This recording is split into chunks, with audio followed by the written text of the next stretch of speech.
के मरीजों का स्पेशलिस्ट डॉक्टर था वो, मगर हमेशा शोध करता रहता था कि क्या करें मेडिसिन से हट के कि पागलपन की बीमारी को दूर किया जा सके।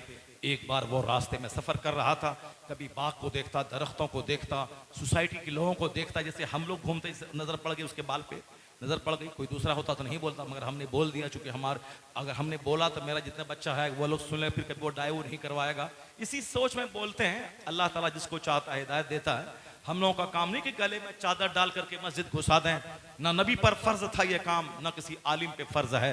नबी भी कुरान पढ़ के सुनाते थे, अल्लाह का कलाम सुनाते थे, हजारों में से दो चार खींच के आ जाता था। और आज आलिमों पर भी यही फर्ज है, कुरान पढ़ के सुना दें, हदीस पढ़ के सुना दें। तो आप गले में चादर डाल के खींच के मस्जिद ना घुसाएं, आप बताएं, उसी में से अल्लाह जिसका चाहेगा दिल बदलेगा, वह नमाजी बन जाएगा। आसमान से पानी पड़ता है, जरखेज जमीन अच्छी फसल पैदा करती है, और जो पथरीली जमीन है, पानी पड़ा, ढलक के नीचे गिर गया, सूखा का सूखा, वह पत्थर रह गया। उसी तरह बास का पानी, नसीहत का पानी पड़ा, बहुत सारे लोग नेक बनते हैं, यू टर्न लेते हैं, अपनी जिंदगी में इस्लाह करने की कोशिश करते हैं। बहुत सारे लोग हैं जो नहीं मानते हैं, हम मजाक उड़ाते हैं, हा हा करते हैं। तो चलो, जब जहन्नमी जहन्नम में जाएगा तो फरिश्ता बोलेगा क्या काम किया, तो जवाब मिलेगा इन्नहु कान फी अहलिही मसरूरा, ये अपने घर में खूब कहा मारता था, हंसता था। और आजकल हर आदमी हंसना चाहता है और घर में कॉमेडी लाना चाहता है, लेकिन जब एक जन्नती को जन्नत में दाखिल किया जाएगा, वो जन्नत जो दुनिया भर के 200 से ज्यादा ममालिक उसके सोने चांदी जन्नत की एक बालिश जगह के बराबर भी नहीं है, वो जन्नत वज़ाओ सौतिन फिल जन्ना खैरुम मिन दुनिया व मा फीहा, दुनिया और जो कुछ दुनिया में उससे बेहतर है। वो जन्नत में जब डाला जाएगा, उस जन्नत में जहां खरबों साल रहना है, पूछा जाएगा क्या करते थे दुनिया में, जो जन्नत पहुंच गए, खरबों लोग तो जहन्नम में जल रहे हैं, तुम क्या करते थे जो जन्नत में पहुंच गए। उनका जवाब क्या होगा, इन्ना कुन्ना मिन क़ब्लो फी अहलिना मुशफ़िक़ीन। ये अल्लाह कहता है, ये अल्लाह कहता है, कुरान में आया है। अल्लाह ताला कहता है कि जन्नती ये बोलेगा, क्या बोलेगा, हम अपने अहलो अयाल में डरते रहते थे, खौफ के माहौल में रहते थे, रोते रहते थे। मुशफ़िक़ीन अल्लाह से डरते रहना, डरते रहते थे, रोते रहते थे। माँ अलग मुसल्ले पे रो रही है, बाप अलग तहज्जुद के वक़्त में रो रहा है, मकान करोड़ों का है, जन्नत के शौक में तहज्जुद के टाइम में वजू किया, मुसल्ला बिछाया, 2 रकात नमाज पढ़ी, सजदे में रो रहा है, इस्तिग़फ़ार कर रहा है। जवान बेटा भी उधर रो रहा है, अम्मी भी उधर रो रही है, बहन उधर। जिस घर में दीन है, अल्लाह का डर है, आलिमों का आना जाना है, उस घर के लोग इसी टाइप के होते हैं। अच्छा खाते पीते हैं, मगर डर लगा रहता है कि नेकी कबूल होगी कि ना होगी, जन्नत मिलेगी कि नहीं होगी। रो रो के अपने गुनाहों का दाग मिटाना चाहते हैं। तो अल्लाह ने क्या कहा, वो कहेगा जन्नती कि मैं अपने घर में हंसता नहीं था, अपने घर में खौफ के माहौल में रहता था। जिसकी गर्दन पे तलवार लटक रही हो, वो क्या हंसेगा। जो मरने के बाद कब्र उसके लिए 99 अज़दहा सांप मुसल्लत होगा, या कब्र में नूर होगा, उसके लिए उसकी फिक्र करके रोता। इसलिए जहां खूब ऐश है, दूध दही मांस मछली बिरयानी, खाब डीजे बाजा टेलीविजन, 10 कमरे में 10 टेलीविजन, सब लोग जहां किचन में बाथरूम में हर जगह, मेरा बच्चा मेरे घर के सारे लोग मोहताज नहीं है कि एक ही हाल में बैठ के देखें। हर मोहल्ले में हर कमरे में एसी, हर कमरे में साहब टेलीविजन, मस्त है। ये गरीब क्या जाने मस्ती क्या है। ये मस्ती जिसका हाथ देखें समझ जाए ये जहन्नमी का घर है। और जहां देखें खौफ, जहां देखें आंसू, जहां देखें सर ढके तो पांव खुला हुआ है मगर सजदा नहीं छूट रहा है, फशहदू गवाह रहो कि जन्नती का घर है। क्योंकि कुरान में आया है, वह कहेगा कि हम अपने अहलो अयाल में रोते रहते थे। ए नाजो नहम की तमन्ना करने वाले, करबला से एक पैगाम मिल रहा है।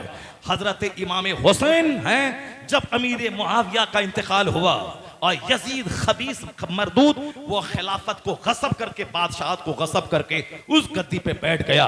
सरकार दो जहां पर्दा फरमाए तो मुसलमानों ने अपने मशवरे से खलीफा चुना, सिद्दीक अकबर चुने गए।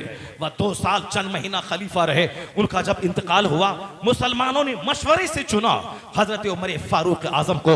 वह 10 साल तक मुसलमानों के खलीफा रहे। उमर फारूक आजम जब शहीद हो गए तो फिर मुसलमानों ने मशवरे से हजरत उस्मान गनी को अपना खलीफा चुना। जब उस्मान गनी 12 साल चंद महीने तक खलीफा रहे, मुस्तफा की उस कुर्सी और उस इस्लाम की गद्दी को बचाते रहे, इस्लाम की तबलीग करते रहे, सरकार दो जहां की सज्जादगी और जानशीनी का हक अदा करते रहे। और जब वो शहीद हो गए अपने घर में तो मुसलमानों ने अपने से अपना खलीफा चुना। कई हजार मुसलमानों ने मौला अली को अपना खलीफा चुना। मौला अली जब शहीद हो गए तो मुसलमानों ने 40,000 मुसलमानों ने हजरत इमाम हसन को अपना खलीफा चुना। यानी ये लोग जो मुसलमानों ने चुना, जिसको मुसलमान चुने वो खलीफा राशिद है। सिद्दीक अकबर की खिलाफत राशिदा, हजरत उमर की खिलाफत राशिदा, उस्मान गनी की खिलाफत राशिदा, हजरत अली की खिलाफत राशिदा।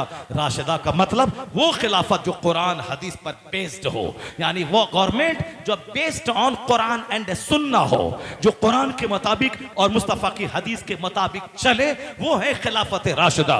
हुजूर ने कहा था मेरे बाद 30 साल तक खिलाफत राशिदा रहेगी, यानी हजरत अली तक 29.5 साल 6 महीना हजरत इमाम हसन खलीफा रहे, मिला करके 30 साल कंप्लीट वो खिलाफत जिसको मुसलमानों ने चुना। अमीर मुआविया रज़ी अल्लाह ताला अन्हु को मुसलमानों ने चुना नहीं। अमीर मुआविया रज़ी अल्लाह ताला अन्हु सहाबी रसूल हैं, मुसलमानों के मामू हैं, बख्शे बख्शाए हैं, वो जन्नती हैं। उनका बेटा फासिक फाजिर अहले बैत का कातिल हो गया तो बेटे की वजह से बाप को बुरा नहीं कहा जाएगा। नूह अलैहिस्सलाम रसूल हैं, उलुल अज़्म रसूल हैं, उनका बेटा काफिर का काफिर रहा, वो कुफ्र की हालत में मर गया। जब एक रसूल आज़म का बेटा काफिर का काफिर रहा, आप समझाते रहे नहीं माना, तो एक सहाबी का बेटा अगर फासिक हो गया, मरदूद हो गया, खबीस पलीद हो गया, तो इसमें ताज्जुब की क्या बात है। मगर कुछ लोगों ने यजीद की वजह से सहाबी को गाली देना शुरू कर दिया, अमीर मुआविया को गाली देना शुरू किया। जो लोग किताब पढ़ेगा, तारीख पढ़ेगा सिर्फ, वो तो इसी तरह सहाबा को गाली दे के अहले बैत की मोहब्बत में जहन्नम जाएगा। और कुछ लोग सहाबा की इज्जत करता है और इमाम हुसैन को बाकी कह के वो जहन्नम जाता है। एक खारिजी जो अली के हजरत अली रज़ियल्लाहु तआला अन्हु के खिलाफ बगावत की, हसनन करीमन के खिलाफ बगावत की। एक राफिजी जो अहले बैत की मोहब्बत में सिद्दीक अकबर, उमर फारूक, उस्मान गनी को गाली दी, अमीर मुआविया को गाली दी, तो राफिजी जहन्नमी, खारिजी जहन्नमी। अब कौन जन्नती होगा? मुस्तफा ने कहा मेरी अहले बैत कश्ती की मानिंद है, जो अहले बैत की मोहब्बत की कश्ती पे सवार हो। मेरे सहाबा सितारों की मानिंद है, कश्ती सितारों से रोशनी ली जाती है। अहले बैत की कश्ती पे जो सवार हुआ और सहाबा की मोहब्बत करते हुए सहाबा से रोशनी ली, उसी की कश्ती मंजिल मकसूद तक पहुंचेगी। इसी दोनों हदीस का तर्जमा बरेली के आला हजरत करते हुए कहते हैं अहले सुन्नत का है बेड़ा पार, असहाबे हुजूर नज्म है और नाव है इतरत रसूलुल्लाह की। अहले सुन्नत का है बेड़ा पार, यानी राफिजी जहन्नमी, खारिजी जहन्नमी। तो जन्नती है कौन? अहले सुन्नत व जमात, मसलके अहले सुन्नत, जिसका नाम आज मसलके आला हजरत है। इस पे जो चलेगा, सहाबा से भी प्यार है, अहले बैत से भी प्यार है, या दोनों प्यार हाथ में है, सीधा रास्ता जन्नतुल फिरदौस लेके चला जाएगा। मातमी जहन्नमी, सीना को भी करने वाला जहन्नमी, और हुसैन की शान बयान करने वाला, सहाबा की तासीम बयान करने वाला, सहाबा से नूर लेने वाला, अहले बैत से जबरदस्त मोहब्बत करके उनकी जिंदगी से नूर लेने वाला, यही कामयाब है। यही है मसलक के आला हजरत। जो सिर्फ फातिहा पढ़ेगा, नमाज नहीं पढ़ेगा और न बोलेगा नमाज पढ़ना जरूरी नहीं है, वो जाए जहन्नम। जो सिर्फ जुलूस मोहम्मदी में जुलूस में डीजे निकालेगा और हाथ में झंडा लेगा, घर में झंडा लगाएगा, नमाज नहीं पढ़ेगा, बोलेगा नहीं ये जुलूस जन्नत लेके चला जाएगा, वो भी जहन्नमी। जो गौसे आसम का खिचड़ा खाएगा और बोलेगा नमाज जरूरी नहीं है, वो भी जहन्नम का रास्ता चुना है। और जो बोलेगा अजमेर जाओ जन्नत पक्की, वो भी जहन्नम का रास्ता चुना है। क्योंकि नमाज फर्ज आजम है, नमाज छोड़ना गुनाह आजम है। आला हजरत लिखते हैं कोई नफल कबूल नहीं होता, नफल मुअल्लक रहता है जब तक कि फर्ज ना अदा करे। नमाज पढ़ना फर्ज है, फातिहा दिलाना नफल है, और नफल मुअल्लक रहता है जब तक कि फर्ज ना अदा हो। ज़कात का 1 लाख फर्ज है, 1 करोड़ की मस्जिद बनाना ये नफल है, और जब तक फर्ज ना अदा हो नफल मुअल्लक रहता है। अपना रोजा रखना फर्ज है, 1 लाख आदमी को इफ्तार कराना नफल है, यह नफल लटका हुआ रहेगा जब तक अपना फर्ज ना अदा करे। अपना हज करना फर्ज है, 10 आदमी को हज करवाना नफल है, यह 10 आदमी का हज करवाने वाली नेकी लटकी हुई रहेगी, कबूल ना होगी जब तक कि अपना फर्ज ना अदा करे। तो और लंगर कोई खिलाता है और ज़कात नहीं निकाला, ये 1 करोड़ आदमी को लंगर खिला दे, ये नफल है, और कोई नफल कबूल नहीं होता जब तक कि फर्ज ना अदा करे। तो फातिहा मिलाद नफल है, नमाज पढ़ना फर्ज आजम है। क़यामत के दिन सबसे पहले सवाल नमाज का होगा। हज सब पर फर्ज नहीं है जिसके पास माल है, नमाज सब पर फर्ज है। हर आकिल बालिग मर्द औरत, शहरी देहाती, जवान बूढ़े सब पर फर्ज है। मगर हज सब पर फर्ज नहीं है, ज़कात सब पर फर्ज नहीं है। फर्ज है उस पर जिसके पास माल हो, जो हज को जा सकता हो। नमाज फर्ज आजम, नमाज छोड़ना गुनाह है आजम। और वो वहाबी नजदी जो मुस्तफ़ा को गाली देता है, मुस्तफ़ा के सहाबा की तौहीन करता है, हुजूर के लिए इल्म गैब साबित नहीं करता है, हुजूर के इल्म गैब की तौहीन करता है, वह बोलता है नमाज पढ़ो नमाज जन्नत ले जाएगी। ये क्या फातिहा करता है, ये क्या मिलाद करता है, ये क्या दरगाहों पे जाता है, ये हराम है। मिलाद पढ़, नमाज पढ़, नमाज जन्नत ले जाएगी। नबी की तौहीन करने वाला वो तो ईमान से हाथ धो बैठा, वो क्या जन्नत जाएगा। तो जो बोले सिर्फ नमाज पढ़ फातिहा हराम है, वो भी जहन्नम का रास्ता चुना है। आज जो ये बिदअती, ये हरा कपड़ा पहनने वाला, ये 10 अंगूठी पहनने वाला, ये मुहर्रम में नाचने कूदने वाला, अगर ये बोलता हम हुसैनी है, नमाज की वकालत नहीं करता नहीं पढ़ता, ये भी जहन्नम का रास्ता चुना है। तो बीच का रास्ता है मसलके आला हजरत के, नमाज भी होगी नियाज भी होगी, नमाज भी होगी जुलूसे मोहब्बत भी होगी, और फर्ज भी अदा होगा, नफल भी अदा होगा। यह सीधा रास्ता जन्नतुल फिरदौस चला जाएगा। यही है मसलक आला हजरत। इससे हट के जो भी है, जो इमाम हुसैन को बागी कहता है वो भी जहन्नमी, जो अमीर मुआविया को गाली देता है वह भी जहन्नमी। अहले सुन्नत का है बेड़ा पार, असहाबे हुजूर नज्म है और नाव है इतरत रसूलुल्लाह की। कभी किसी सुन्नी से नहीं सुना होगा अमीर मुआविया के खिलाफ, उस्मान गनी के खिलाफ, हजरत उमर के खिलाफ, अबू बकर रज़ियल्लाहु ताला अन्हु के खिलाफ नहीं सुना होगा। कभी भी सुन्नी से नहीं सुना होगा मौला अली के खिलाफ, इमाम हसन के खिलाफ, इमाम हुसैन के खिलाफ। ये जो नया नया मौलाई जो सामने आया है, ये पाकिस्तान का गुलाम बनने वाला, वही तो मैंने कहा था। आला हजरत इंडिया में है, गरीब नवाज इंडिया में है, बख्तियार काकी इंडिया में है, साबिर पाक इंडिया में है, मखदूम बिहारी इंडिया में है। ये सारे बुजुर्ग जब इंडिया में है तो पाकिस्तान के उन भी रजा इंजीनियर की तरफ क्यों देख रहा है? रजा इंडिया में, मुफ्ती आजम हिंद इंडिया में, ताजुल शरिया इंडिया में, और अभी मुहद्दिसे कबीर इंडिया में, कायदे अहले सुन्नत अल्लामा अज़द रज़ा खां इंडिया में, जामियतुर रज़ा इंडिया में। तो पाकिस्तान क्यों मुंह देखता है किसी इंजीनियर को, किसी डॉक्टर को, किसी प्रोफेसर को? बरेली तेरा मरकज कल भी था, आज भी है, क़यामत तक मरकज़े इश्क रहेगा। उस मरकज से जुड़ा रहा, मसलके आला हजरत का दामन मजबूती से थामे रहा, यहां भी सुरखरू रहेगा, दूसरों की मोहताजी से बचेगा। अगर मसलक का दामन मजबूती से थामा, यही मसलक तुझे जन्नतुल फिरदौस भी लेके चला जाएगा। यहां ना बगावत करके जहन्नम जाना है, ना शदीद मोहब्बत करके जहन्नम जाना है। हजरत इमाम हसन रदी अल्लाह ताला अन्हु, बातें फिर लंबी हो जाएंगी, थोड़ा सा शॉर्ट कर देते हैं चूँकि जब खिलाफत की बात आ गई। इमाम हसन रदी अल्लाह ताला अन्हु ने 6 महीने बाद, थोड़ा और 10 मिनट का टाइम ले लेता आपका, 10 मिनट का टाइम दे रहे हैं आप लोग, 10 मिनट का, 10 मिनट का टाइम है आपका। तो जोर से उठा के बोले ला इलाहा इल्लल्लाह, हाथ उठा के बोले मोहम्मदुर रसूलुल्लाह। हमारे हसन भाई अपने लिए नहीं, मेरे लिए परेशान हो रहे हैं। मेरे लिए परेशान ये हो रहे हैं कि आपको तो डेली बोलना है, लगातार आप 20 दिन से बोल रहे हैं, फिर क्यों आप जान दे रहे हैं 2.5 घंटा 3 घंटा बोल के? नजराना तो उतना ही मिलना है, चाहे 1 घंटा बोलो तो भी उतना ही मिलना है, चाहे 3 घंटा बोलो तो भी उतना ही मिलना है। तो फिर क्यों जान दे रहे हैं? आपको वापस घर भी तो जाना है, बिहार जाना है, इसलिए उनका सिग्नल ये हो रहा है कि आपको घर भी तो जाना है। जरा उसका ख्याल कीजिएगा। बात तो सही है मेरे हसन भाई, मैं नजराने को नहीं देखता, वरना हम घड़ी बार बार देखते हैं। घड़ी आप देख रहे हैं, 2-2.5 घंटे से मैं खिताब कर रहा हूँ, घड़ी मैं देख रहा हूँ। एक बार सिर्फ मैंने देखा कि देख कितना टाइम हो रहा है, मैंने एक बार सिर्फ देखा। मगर ये मेरी सोच रहती है कि नजरना जो मिलना है वो तो मिल के रहेगा। जब बहुत सारे लोग दुनिया में पैसा कमा रहे हैं, शेखुल हदीस कमा रहे हैं, इमाम साहब कमा रहे हैं, मौज़िन साहब कमा रहे हैं, माइक वाला कमा रहा है, दरी वाला कमा रहा है, जब सब लोग कमा रहा है तो जो दीन की बात बोलेगा वो भूखा रहेगा? वो भूखा रहेगा? वो भूखा नहीं रहेगा। वो भी अल्लाह ताला उसको देता है और दूसरों के मुकाबले में ज्यादा देता है।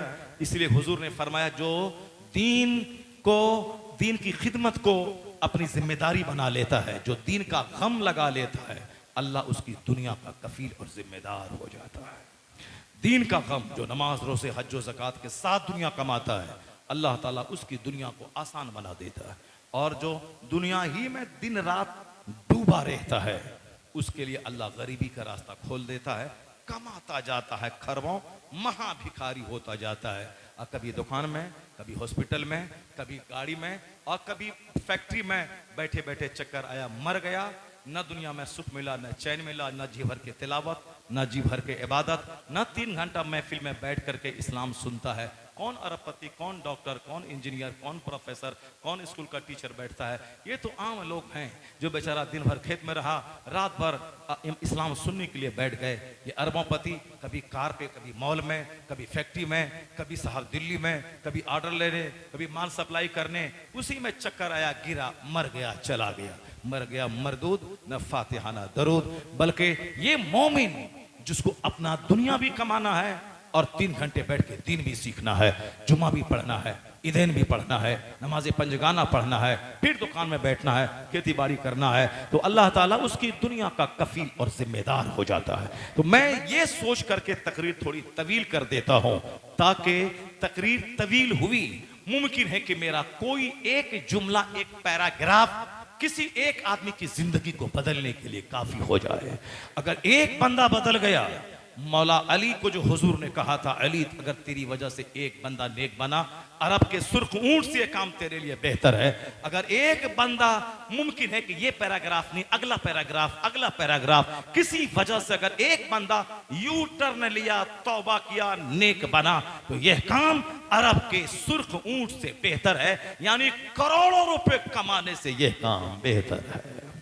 यही सोचकर नहीं देखता कि टाइम क्या हुआ, नहीं देखता कि सेहत का क्या हाल है, बोलता हूं। और अल्हम्दुलिल्लाह, अगर कोई दूसरा आदमी 1 घंटा बोले तो आवाज लगे, हल्दी चूना लगाए, और हम लोग 3-3 घंटे लगातार महीनों महीनों बोलते हैं, मगर हल्दी चूना लगाने का साहब इत्तेफाक नहीं होता है। सिर्फ इसीलिए कि चूंकि जो कुरान बोलेगा, हदीस बोलेगा, सच बोलेगा, अल्लाह उसकी रूहानी एनर्जी को बढ़ाता चला जाता है, बढ़ता चला। वरना कोई बोलेगा 3 घंटा, इलेक्शन के मौके पे नेता लोग 5 मिनट बोलते हैं तो रात भर सर्किट हाउस में सोते हैं, इंजेक्शन लगाते हैं, एनर्जी का इंजेक्शन, चाहे जो जिस पार्टी का नेता हो। मगर ये मजहबी पार्टी का खादिम है, सालों भर बोलता है, इलेक्शन के मौके पे नहीं बोलता है, हमेशा बोलता है। जो हुसैन का चर्चा करता है, हुसैन का नाम वो पावर का खजाना रखता है, उनका नाम लेते जाओ, बुज़दिल हो तो वह जवान मर्द बन जाता है। रिसोर्स ऑफ एनर्जी है। अल्लाह तबारक व तआला हमको और आपको सबों को नेक बनने की तौफीक अता फरमाए। शुहदाए करबला से मिलने वाला जो जज्बे शहादत, जो जज्बे जमा मर्दी है, इस्तिकामत, सब उसका पैगाम अपनी ज़िंदगी में नाफिज करने की तौफीक अता फरमाए। बहुत सारी बात को मैं अधूरा छोड़ के मैं जा रहा हूँ। अगर अगले साल यहाँ के नौजवानों ने मुझको बुलाया तो इंशाअल्लाहुल करीम जो कुछ मेरे दिमाग में जो उन्वान था, जो मुझको खिलाफत के बाद इमाम हसन की ज़िंदगी पे, इमाम हुसैन की ज़िंदगी पे और कुछ बोलना था, मैं वो नहीं बोल पाया। अलबत्ता जो मेन थीम थी मैंने आपको बता दी। अलबत्ता एक बात, जो मैंने बात आगाज़ जहाँ से किया था कि कहाँ से किया था कि मेरा बाप जिंदा है क्या, मैं 10वां करता हूँ किया।